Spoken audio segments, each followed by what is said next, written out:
திமுகவின் சமூக அநீதிக்கு எதிராக முழக்கமிட்ட பாட்டாளி மக்கள் கட்சியினரை கைது செய்து சிறையில் அடைப்பதா.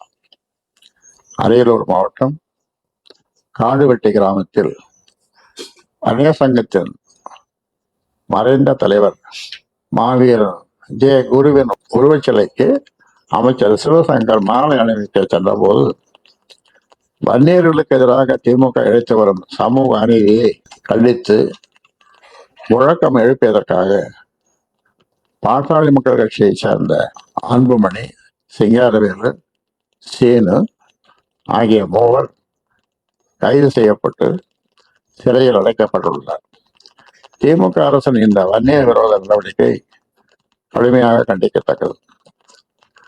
கைது செய்யப்பட்டிருக்கும் மூவரும் தமிழக அரசின் சமூக அநீதிக்கு எதிராக குரல் கொடுத்ததை தவிர வேறு எந்த தவறும் செய்யவில்லை. அவர்களை அமைச்சர் சிவசங்கருடன் சென்றவர்கள் தான் தாக்கியுள்ளனர்.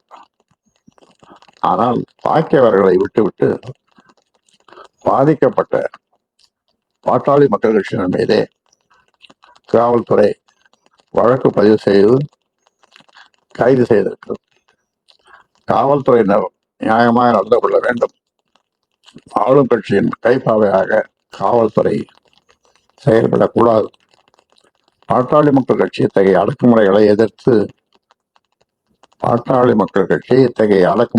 எதிர்த்து வளர்ந்த கட்சி.